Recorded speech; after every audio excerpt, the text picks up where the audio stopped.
내 나이는 2021년 현재 57이다. 그동안 살았던 집은 10군데 정도다. 소유물로서의 집이 아니라 사람 사는 공간으로서의 집이 그렇다.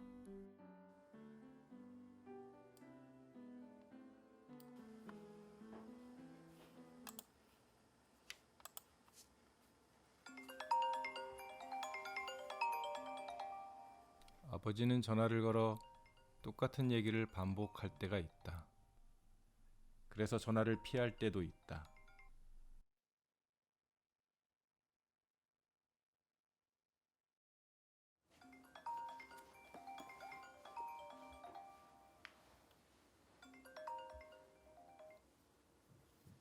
예, 어머니. 어느 날 어머니가 전화를 했다. 아버지와 단둘이 있는 집이 무섭다고 한다. 아버지를 요양원에 모시고 싶어 한다.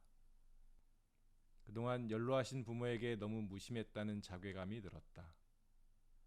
우리가 함께 살았던 집들을 찾아보기로 했다. 함께 살았던 추억을 찾아보는 일이기도 했다.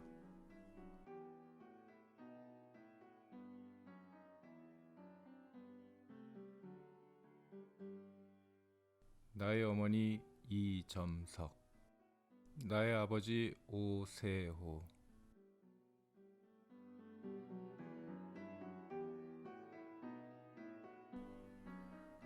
내가 태어난 집은 충청북도 진천군 문백면 도아리 172번지다. 부모님과 함께 그 집을 찾아봤지만 집터조차 가늠할 수 없었다. 혹시 도아리 172번지가 어디쯤인지 혹시 아세요? 옛날 번지로요? 다시 한번 도아리를 찾아갔다. 보이는 게 없잖아. 아, 여기가 222번지거든요. 여기는 222번지예요? 예예. 우연히 만나 집주인을 인터뷰한 그 집이 내가 태어난 곳이었다. 번지수를 잘못 찾은 것이 아니라 번지수가 바뀌었던 것이다. 초등학교 때는 진천군의 군수관사에 딸린 집에 살았다. 막걸리집 아니냐고요? 형아집.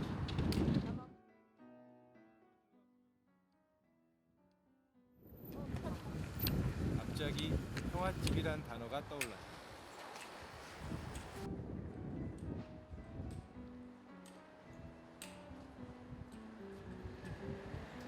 하나도 모르겠네. 아버지도 아직 모르셨어요? 여기가 주차장이라고? 무슨 주차장이죠 여기가요? 세번째. 시외버스는 아까 거기 아니야? 거기라고 그랬어. 거기요? 큰 길 옆이잖아 바로. 그래요. 못 찾아. 못 찾겠네. 하나도 못 찾아. 부모님도 나도 어디쯤인지 기억이 나지 않았다. 사진을 보다가 아버지의 사진을 찾았다. 수지 아버지 혼자 이거 봐, 갔어, 어머니 여기. 평화집 있네. 여기 있잖아, 평화집. 아까 내가 얘기했잖아. 아, 막걸리지. 이건 누구야? 아버지 아니야? 아버지야? 아버지지. 이제 아버지도 뭐야? 여기가 그 저기야. 아까 그지. 아까 자꾸 코너. 얘기하더니 병아지. 나는 뭐 생각이 안 났어. 응. 응, 술 나는 받으러 생각- 간 거야. 나는 생각이 내 안 친구는 나서. 이게 평화집가 생각나지 아버지. 가족 사진도 발견했다. 이것도 있다. 대박이다 대박. 뭐 이 할아버지 할머니하고 우리 네 식구 찍은 사진이 있네요. 6명이서. 아, 그러네. 아이고 봐봐. 나는 그때 그만 머리도 안 하고 촌수를 촌대가 찔찔나잖아. 와. 지금은 왕된 거야. 지금 보면 사진 찍은 거 그지? 할머니셨어 이분이. 할아버지 할머니 우리 중고등학교 시절의 집은 청주시 사직동이었다. 거기서 할머니 할아버지하고 진짜 고생 엄청 하면서 고등학교 공부했잖아. 그때부터 할아버지 할머니잖아. 그럼 그 전에부터 할머니가 그때 치매했어 치매가. 그때부터 사직동 살 때. 사이동부터 집이었다고? 응, 그래가 막 화장실 가면 막 똥만 찌고 막 그래서 내가 주인집만이 허물어지기 직전의 모습으로 남아 있었다. 어머니에게서 사창동 새빵집으로 이사하게 된 배경을 처음 들었다. 그 집도 혜정이네 집이요. 진천 살던 그러니까 근데 지금 거기가 그- 내가 대학교 때라고? 그 전에 아니야? 대학하고서 아니야. 아 맞다. 왜냐면 어. 서울로 갔는데 할머니가 치매가 심해지니까 우리 할머니? 할아버지 그 안집에 백군수 할아버지 옆에 있는 사람이 해가지고 속닥거리고 내 귀에 들어오기를 나한테 직접 안 가라고 이사 갔으면 좋겠다 이랬어. 그래서 그때부터 내가 그냥 방으로 들어 막 속이 상해가지고 아직까지 7년 동안 해줬는데 그 사람이 와서 커피도 끓여다 주고 하니까 나는 그런 빈대가 떨 줄 모르는 사람이니까 그날이 그날이니까 그냥 있었는데 글로 쏠렸어. 그래서 내가 열받아가지고 그냥 아버지는 저기한테 돈도 없는데 그냥 방을 들어 댕겼지. 그래가지고 거기 그 아줌마가 거기 방을 세놓은 사람을 내보내고 내가 그 짝 방 하나 수리해가지고 그 방으로 내가 울면서 얘기를 했지. 사정이 이러니까 할머니 때문에 아무도 저기 하니까 아래층 2층이 그이들이 살고 아래층 세를 놓았던 건데 그래서 내가 그걸로 세 들어간 거지. 그러고서는 받아주셨네. 내가 서울 가고 없으니까 우리까지 이제 가서 할머니 이제 그때는 할머니 할아버지하고 커튼을 치고 신자방을 따로 해준 거지. 그래가지고 사창동으로 그 아줌마 때문에 이사를 왔는데 우여곡절 끝에 사창동 집을 샀다고 한다. 그랬는데 그 저기가 할아버지 앞으로 된 산이 있는데 그게 팔게 됐어. 여기 충남 이쪽에 지금 할아버지 산데. 그러니까 팔아가지고 1,500인가 받아가지고 그 저금을 했는데 아버지가 그 돈을 혼자서 몇백을 쓰고 돌아다니니 집 살 생각은 안 하고. 그래 나는 몸이 달아가지고 참 충주까지 갔다 오고 뭐 그 옆집에 지금 새로 지은 집이 충주 담사이 집이 충주 사람 집이었었어. 우리 집 같은 집인데 네. 그 사람을 만나러 내가 충주까지 가고 해서 안 살라고? 그 집을 살라고 댕기니까 돈이 적으니까는 얼마 없잖아. 사람들이 웃기만 하고. 그래서 쭉 들어간 집은 나는 사기 싫고 아버지 그때 보고서 댕길 때 있지 관리공단에 내야 되니까 이쪽으로 난 집을 어머니는 또 살라 이따 차를 내야 되잖아. 그 그 앞에 차 댈 수 있는데 집을 나는 살라고 한 거지. 골목 들어간 집은 팔 때 힘들다고. 그 생각만 하고 그 집을 그 아저씨가 이제 소개해 준 거야. 누가 판다고 그런다고 눈을 헐기도 옆집에 살자. 그러면서 그걸 사라고 그래서 1,800 얼마 달라는데 50을 1,850인데 50 안 주고 아버지는 가까이에 산다고 그러길래 그런 소리 하지 말라고. 아내는 뒤다보도 안 하고 집 구조는 같으니까 무조건 하고 그냥 샀지. 850 다 주고 사라 계약해라. 그래가지고 이제 나가 저거 몰래 해놨던 거 한 200 있는 가지고 집수리 해가지고 연탄 밖으로 내고 그때 석유보일러는 너희 결혼할 때 했잖아.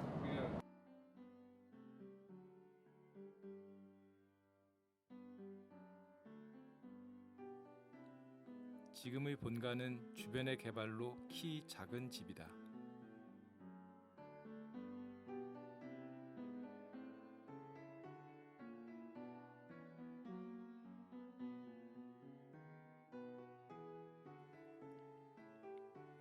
새로운 세대가 태어났다.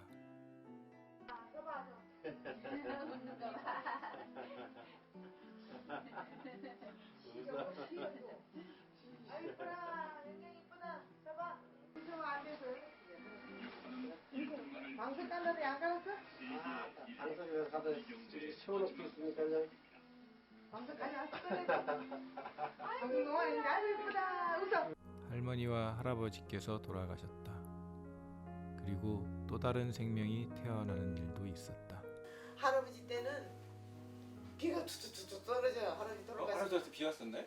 주영이 태어나기 그날이 그 전날인가 그래요. 전날 돌아가셨잖아. 응. 그 할아버지는 그렇게 착해도 할머니도 착했지만은 돌아가실 때 그렇게 힘들었어.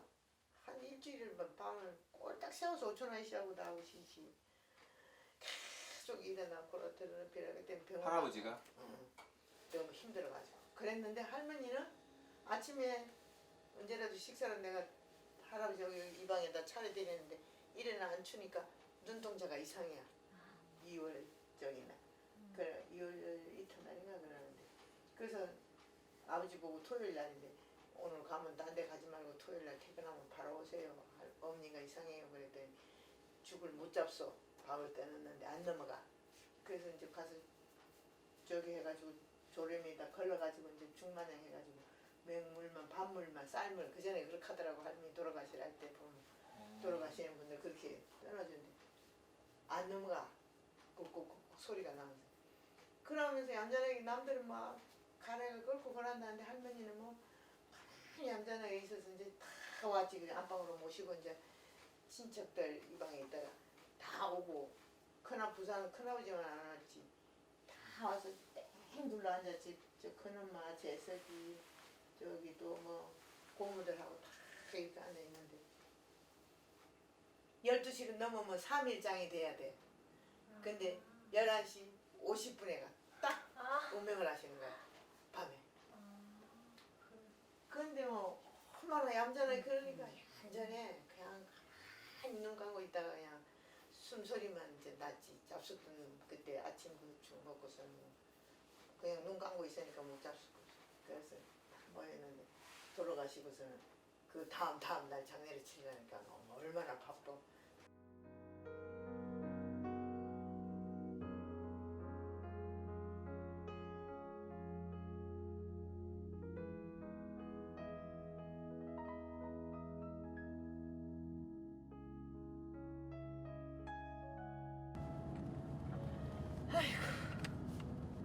한숨이 나왔어요 저절로. 아 그렇게 고생하다는데 살만하니까 영감탱이가 나를 소구시키니까. 아버지는 흔히 말하는 치매 초기다. 영감탱이가 문제가 생겼으니까 걱정이지.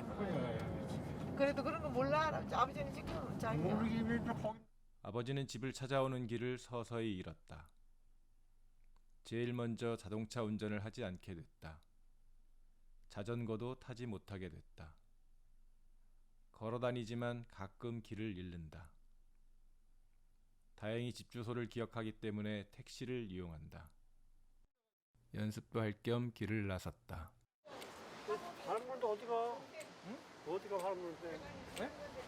바람 부는데 어디 가냐고. 순대 부분까지 가보기로 했잖아요 우리가요. 순대 부분 거기까지 말고 간다고? 그 주성각인가 왜 중국집 아. 애미하고 학교 다닐 때 많이 가봤다니까 거기까지 한번 가보려고. 아. 거의 쭉 가보겠어.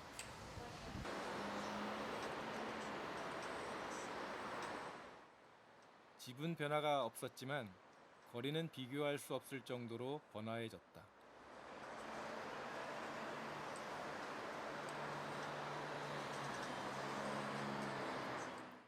정신을 차릴 수 없을 정도로 소음도 크다.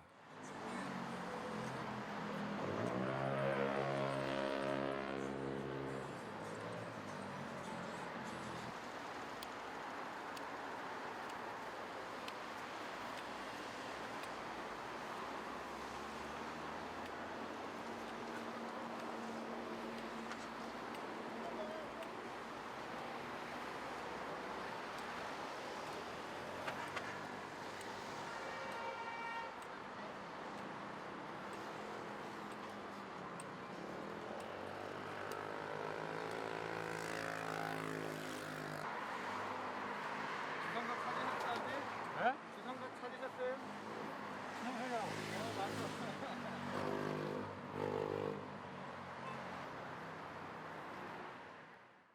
30년 전 중국 식당은 아직도 거기에 있었다. 아버님 주로 운동하실 때는 어디로 다니셔? 산책 같은 거 할 때는? 어? 산책 같은 건 어디로 다니셔? 저기 하산도로. 네? 하산도로. 아 하상도로. 네. 그 거기까지 걸어가세요? 그럼 걸어갔다가 빨리 옥산까지 걸어갔다고 그랬지. 시계탑으로 쭉 내려가서 응. 유심천까지. 자주 헷갈린다는 곳에서 아버지는 잠시 망설인다. 사람들은 차 오잖아. 차 이쪽에 사람들이 있구나.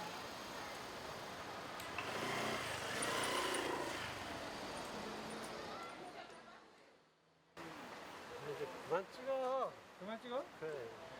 아까 어떤 건물 찾으신다 했어 아버지? 누가 뭘 찾아? 우리 집에 갈 때 잠깐 있으면 어? 우리 집을 찾는 아까 건물 얘기했잖아 아버지. 저기 앞에 빌딩? 빌라. 다행히 집 앞까지는 잘 왔다. 그런데 집 앞에 세워둔 내 차를 몰라본다. 누가 또 차를 이렇게 가까이 대놨어? 야, 넘어가야 되놨다. 예? 차를 너무 가까이 대놨다고. 제가 너무 이 새끼를 참, 이 새끼들 이제. 착잡하다.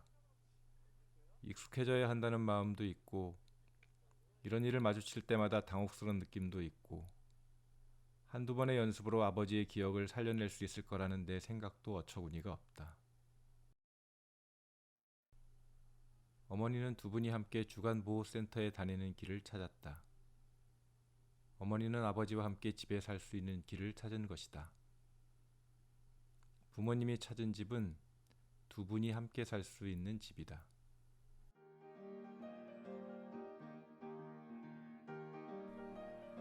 나는 집이 아니라 과거의 추억을 되살리는 길을 찾았다.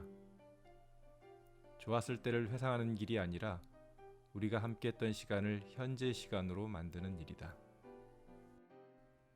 뉴질랜드에 사는 동생 집을 방문했을 때 아버지가 떠올린 집은 님과 함께 사는 초원 위의 집이다. 저 푸른 초원 위에 그림 같은 집을 짓고 사랑하는 우리님과 한백년 살고 싶어. 어쩌니 이 시대지만 유행 따라 사는 것도 제멋이지만 나는 좋아 님과 함께면 님과 함께 같이 산다면 그래. 다 짚었어. 이런 때도 있었다. 추억을 되살릴 수 있다.